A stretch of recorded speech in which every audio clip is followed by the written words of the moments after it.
The Dacia Duster has been on sale in the UK for a decade now, and the range is marking its 10th birthday with the lightest of facelifts.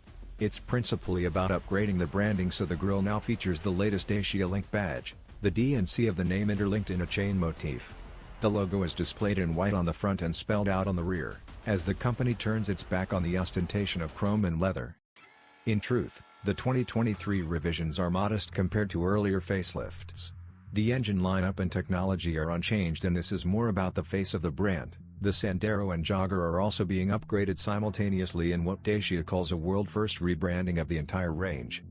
Dacia is an adjunct of the Renault-Nissan alliance, so it uses technology and engines from that group. Powering the Duster is a range of turbocharged petrol and diesel engines that you'd therefore find in various Renault, Nissan and even Mercedes-Benz, through Merck's agreement with the alliance, models. That includes this 1.3-liter turbocharged 4-cylinder 150 Terrace engine, as tested here. This is the most powerful unit Dacia has ever fitted to a production car, with 150 horsepower and 250 Nm, and installed in a vehicle which weighs a relatively light 1,263 kilograms. The performance is sprightly and willing, albeit not face-bendingly quick. The new EDC dual-clutch transmission is very good, though, and Dacia must be given extra points for putting the sequential shift gate to the side of the correct way around. If you want to be in manual mode, knock the lever over to the left and then you pull back on the shifter to go up a gear, or push it forward to go down. So many other car companies do this the other way around, which goes against natural weight transfer during acceleration and braking phases. Anyway, you have to shift on the lever because Dacia doesn't equip paddles on the steering wheel. The swiftest Duster this might be, with a 0 to 62 miles per hour time of 9.7 seconds, being the only model to crack the 10-second barrier, and a top speed of 124 miles per hour, but it isn't aiming to be sporty. The suspension setup is soft and the tires on the 16-inch alloys of our Comfort Spec model have a generous application of sidewall, so the handling is somewhat loose on the Duster Terrace 150. But it's not poor, by any means, as the recalibrated power steering is pleasant enough to use and the body control is kept tidy no matter what provocation you throw at the Dacia. Better yet is the refinement, because the Duster has a smooth, accommodating ride quality and pretty good noise suppression in the cabin, although elevated road roar and wind buffeting about the windscreen does hint at where Dacia has saved the development rush. Go for a prestige model and you get an acoustic windscreen fitted to reduce the background hubbub in the cabin of a Dacia Duster traveling at speed.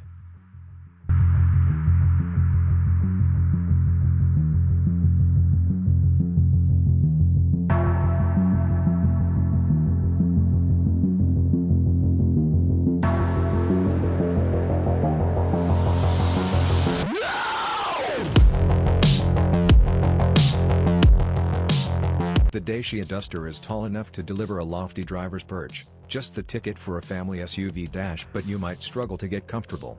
For a start, there's a shortage of space for your left foot to fit between the side of the footwell and the clutch pedal, and the entry-level essential trim misses out on driver's seat height and lumbar adjustment, that comes as standard from Expression trim upwards. The driver's seat is comfortable enough to sit on for a long trip but doesn't offer much in the way of side support through corners. A height-adjustable steering wheel is standard on all models, but you have to step up to mid-spec Expression trim if you want a sliding central armrest. On the plus side, the dashboard is about as complicated as a knife and fork, with simple rotary heater controls and clearly labeled buttons that are dead easy to use. The speed limiter and cruise control buttons on the steering wheel are easy to operate, although the audio controls are mounted on a separate stalk hidden behind the steering wheel, so you need to learn which button does what by feel. The Duster's elevated driving position and fairly narrow windscreen pillars make for a good view forwards, but there are some over-the-shoulder blind spots in the area around the rear pillars. You'll need top-spec Journey trim for blind spot monitoring. Still, all-round visibility is better than it is in the MG ZS. The Duster's entry-level essential trim comes with a basic DAB radio with Bluetooth, 4 speakers and a USB socket. You'll need to jump up to Expression trim if you want a touchscreen infotainment system.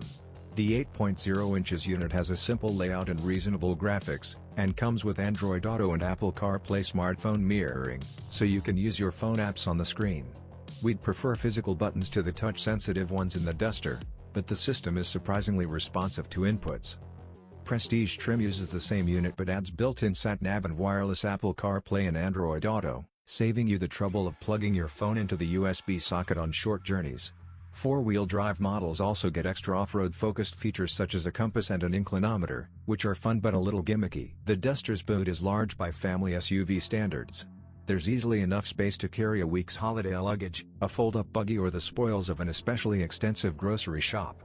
Four-wheel drive Dusters have slightly less space than front-wheel drive models, but both versions swallowed 7 carry-on suitcases in our tests. With the rear seats folded as flat as they'll go, front-wheel drive Dusters offer 1,623 liters of volume. Plenty for a visit to that well-known Swedish store for some flat-pack furniture. The boot itself is also a very practical shape. It's wide and high, with only a small lip to load items. The Duster is a pleasant car to drive. First you'll notice how light the steering feels.